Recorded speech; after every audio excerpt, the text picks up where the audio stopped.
जय हिंद साथियों। पढ़ाई, दवाई और कमाई, यही तीन चीज़ें ज़िंदगी में सबसे ज़रूरी हैं। बच्चों की पढ़ाई, बुज़ुर्गों के दवाई और जवान के लिए कमाई, यही तीन चीज़ों का व्यवस्था सरकार को करनी होती है। सरकार ने इसके लिए कई काम किए हैं। सबसे पहले हम प्राथमिक शिक्षा पे आते हैं। प्राथमिक शिक्षा व्यवस्था, जिले की शिक्षा व्यवस्था को दुरुस्त करने के लिए सरकार ने बीएसए नामक एक अधिकारी बनाया है। बीएसए साहब के जिम्मे पूरे ज़िले की शिक्षा व्यवस्था होती है। उनके तमाम विभिन्न विषयों में सहयोग के लिए डीसी होते हैं, डिस्ट्रिक्ट कोऑर्डिनेटर। ये भी बीएसए साहब को सहयोग करते हैं। निर्माण कार्य, भोजन की व्यवस्था और तमाम फर्नीचर इत्यादि की व्यवस्था, ये सब देखते हैं मिलके।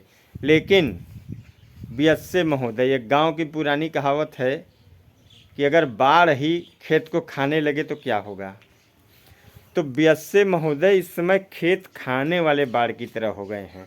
ये इतना भयंकर लूटपाट कर रहे हैं, पूरी व्यवस्था चौपट हो गई है प्राथमिक शिक्षा की। प्राथमिक शिक्षा में सुधार आने के कोई लक्षण नहीं दिखाई दे रहे हैं। जब तक बीएसए महोदय की नीयत नहीं साफ होगी, अवैध वसूली नहीं होगी, छोटी छोटी गलतियों के नाम पे टीचरों को बर्बाद कर दिए हैं लोग। वो पढ़ा नहीं पाए, इतना टेंशन दे दिए हैं सरकारी कार्य के नाम पे अध्यापक पढ़ाने। बीएसए महोदय क्या करते हैं, बीएसए महोदय किसी ज़रूरतमंद अध्यापक को अगर कहीं ट्रांसफ़र कराना है तो उनके लिए वो 1 से 2 लाख रुपए की डिमांड कर रहे हैं, और तब जाके उनका ट्रांसफ़र हो रहा है। कहते हैं कि शासन ने रोक दिया है ट्रांसफ़र। शासन के नाम पे भयंकर लूट हो रही है अध्यापकों से। और डीसी तो गजबे ढा रहे हैं। इतनी लूट, भयंकर लूट, एमडीएम में गड़बड़ी के नाम पे, निर्माण में गड़बड़ी के नाम पे, और जबकि उच्च लोग हैं, पैसे कमी नहीं है। सरकार ने ज़बरदस्त वेतन इनको दिया है। बीएसए साहब लोग अपनी पत्नियों के नाम पे ज़मीन खरीदते हैं, घर बनवाते हैं कि काली कमाई उनके खाते में न जुड़े। सोचने वाली बात है, कमाते तो आप हैं, ज़मीन पत्नी खरीद रही है। क्या मजाक है हिंदुस्तान में। अगर हर बीएसए की जांच हो जाए तो कोई भी बीएसए की 7 पुश्तें भरेंगी वो पैसा, पूरी 7 पुश्तें शासन के पैसे को भरेंगी, और जो बर्बादी हो रही है शिक्षा व्यवस्था की वो रुक जाएगी। मैं बार बार आप लोगों से भी गुजारिश कर रहा हूँ कि आप लोग सावधान रहें और छोटी छोटी गड़बड़ियों की शिकायत तुरंत करना। जब तक आप बोलेंगे नहीं, ये अधिकारियों के कान पे जू नहीं रेंगेगी। ये लोग इतना भयंकर तबाही मचा रहे हैं प्राथमिक शिक्षा में, जिनके बारे में आप कल्पना है, आपको पता ही नहीं लगता। 8-8 हज़ार रुपये पेमेंट किए गए हैं एक एक टेबल के।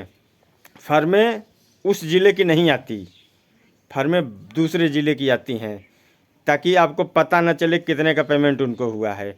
आप आरटीआई मान लें और देखें कि एक एक टेबल जो आपके पास आसपास शहरों में, कस्बों में मात्र 2,000 रुपये की मिल जाएगी, उसके लिए पूरे 8,000 पेमेंट किए गए हैं बीएसए ऑफिस से। और उस फर्म को ज़बरदस्त मुनाफा पहुंचाया गया है। अब उसमें से कितना बीएसए साहब लिए हैं, उनकी पत्नी के अकाउंट देखने के बाद क्लियर हो जाएगा, या उनके खास सहयोगियों के अकाउंट देखने के बाद वो क्लियर हो जाएंगे कि उन्होंने कितना पैसा खाया। अगर आप देश बचाना चाहते हैं तो हमारे साथ जुड़िए, संजीव सिंह पटेल फार्मर्स फैमिली। मैं हूँ तो किसान, लेकिन सिर्फ मैं अपनी मेड़ और अपनी फसलों तक अपनी नज़र नहीं रख सकता।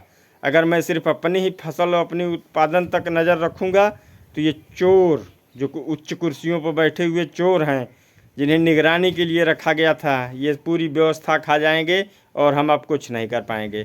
मैं संजीव सिंह पटेल पुनः आपसे आग्रह करता हूं कि आप मेरे चैनल से जुड़िए, हो सके तो जितना सहयोग आप मेरा कर सके करिए, और इन चोरों लुटेरों से सावधान रहिए और इनका भंडाफोड़ आप मेरे साथ करिए। मैं इन लोगों को अकेले सबक सिखाने के लिए काफ़ी हूँ, बस आपका साथ और सहयोग चाहिए। धन्यवाद। जय हिंद साथियों।